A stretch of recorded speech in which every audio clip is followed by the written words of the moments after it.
Assalamualaikum warahmatullahi wabarakatuh. Halo Sobat Pintar, apa kabar? Semoga kalian selalu sehat dan tetap bersemangat ya. Jumpa kembali bersama Bu Guru di YouTube channel Guru Mandiri. Pagi hari ini Bu Guru akan menyampaikan materi pelajaran untuk SD kelas 2, tema 4, hidup bersih dan sehat, subtema 2, hidup bersih dan sehat di sekolah, pembelajaran ketiga.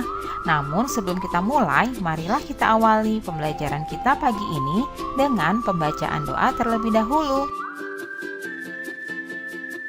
Dayu dan teman-teman belajar tentang ruang kelas yang tidak bersih. Dengarkan temanmu membaca teks percakapan guru, Dayu, dan teman-teman berikut ini ya. Bu Guru bertanya kepada murid-murid, tahukah anak-anak ibu bagaimana kelas yang tidak bersih? Dayu menjawab, tahu Bu, kelas yang tidak bersih banyak sampah yang berserakan Bu. Kemudian Beni berkata, benar Bu, kelas yang tidak bersih juga banyak kuman Bu. Bagus anak-anak ibu, sampah harus dibersihkan, kemudian dipisahkan. Ada sampah basah dan sampah kering. Kita harus selalu menjaga kebersihan ya nak, ujar ibu guru kepada murid-muridnya. Anak-anak, jawablah pertanyaan berikut dari teks percakapan tadi ya. Pertanyaan pertama, apa isi percakapan antara guru, Dayu, dan teman-teman? Isi percakapan di atas membicarakan tentang kelas yang tidak bersih. Pertanyaan kedua, bagaimana ciri-ciri kelas yang tidak bersih? Ciri-ciri kelas yang tidak bersih yaitu terdapat banyak sampah yang berserakan. Selanjutnya, pertanyaan ketiga, bagaimana pendapatmu tentang isi percakapan guru, Dayu, dan teman-teman? Pendapatku setuju, kita harus selalu menjaga kebersihan. Pertanyaan yang keempat, apa yang harus kamu lakukan jika melihat kelas kotor? Yang aku lakukan yaitu saya akan membersihkannya, membuang sampah di tempatnya. Pertanyaan kelima, bagaimana sikapmu jika melihat teman membuang sampah di ruang kelas? Sikap saya akan mengingatkannya agar ia selalu menjaga kebersihan dengan membuang sampah pada tempatnya. Anak-anak, selanjutnya isilah teka-teki silang berikut dengan benar ya. Di sini terdapat pertanyaan mendatar maupun pertanyaan menurun.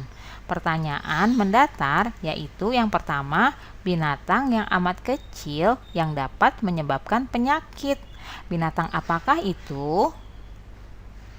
Jawabannya adalah kuman. Nah, kita tulis di tempat yang sudah tersedia ya. Selanjutnya, pertanyaan menurun. Yang pertama, tidak mengandung air. Tidak mengandung air artinya kering.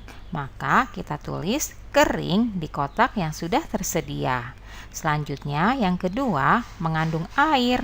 Mengandung air itu sama dengan basah ya anak-anak. Jadi kita tulis basah di kotak yang sudah tersedia. Anak-anak, selanjutnya bacalah teks berikut ini dengan lafal dan intonasi yang tepat. Kelas yang tidak bersih menjadi sarang penyakit. Kelas yang tidak bersih akan menjadi sarang penyakit. Debu dan sampah mengandung kuman. Kelas juga akan menjadi sarang nyamuk. Penghuni kelas akan terserang macam-macam penyakit, misalnya batuk, flu, dan demam berdarah. Menjaga kebersihan kelas menjadi tanggung jawab bersama. Guru dan siswa harus sama-sama menjaganya. Jika ada yang membuang sampah sembarangan, harus segera diingatkan. Dengan sikap seperti itu, kebersihan kelas akan terjaga. Penyakit pun tidak akan bersarang. Nah, anak-anak, amatilah gambar di bawah ini dengan teliti ya. Apa isi gambar yang kamu amati? Lalu, apa yang akan kamu lakukan jika melihat kelasmu seperti pada gambar? Gambar tersebut merupakan kelas yang sangat kotor dan berantakan. Yang saya lakukan jika melihat kelas seperti pada gambar adalah membersihkan sampah, menyapu lantai, dan menata meja kursi yang tidak beraturan.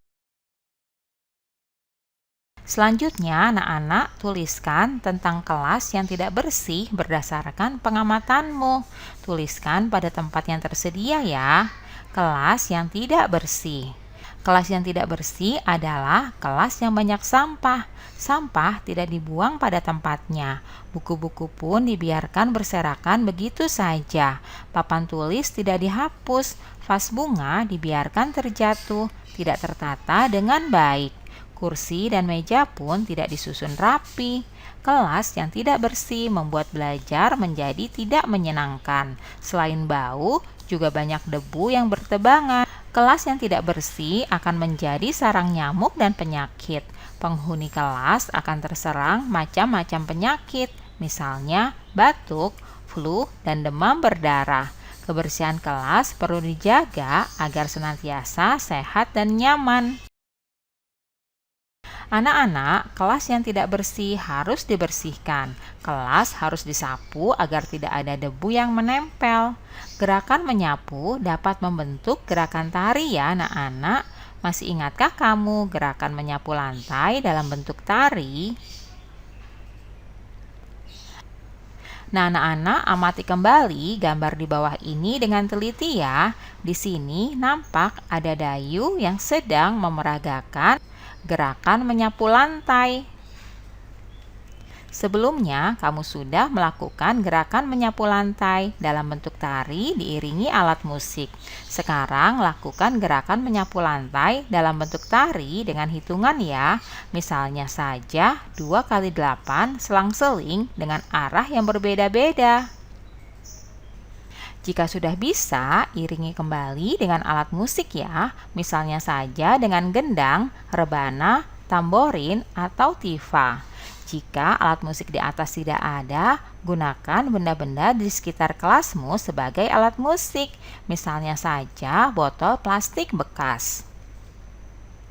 Nah, anak-anak amatilah gambar berikut dengan teliti. Di sini ada Dayu dan teman-teman sedang memperagakan tari dengan gerakan menyapu lantai. Gerakan tari tersebut diiringi dengan beraneka macam alat musik.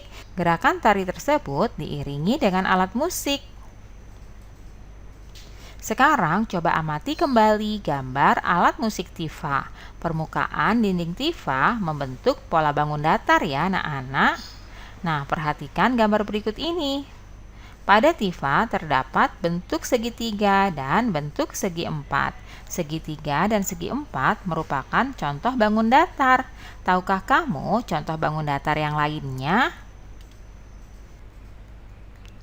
Anak-anak, selanjutnya perhatikan gambar di bawah ini dengan teliti.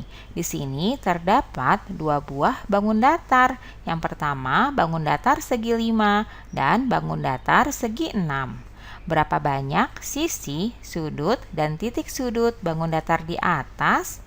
Ya, benar sekali. Bangun datar segi 5 memiliki 5 sisi, 5 sudut, dan 5 titik sudut. Sedangkan bangun datar segi 6 memiliki 6 sisi, 6 sudut, dan 6 titik sudut. Nah, sekarang tentukanlah bangun datar yang sesuai dengan banyak sisi, sudut, dan titik sudut berikut ini.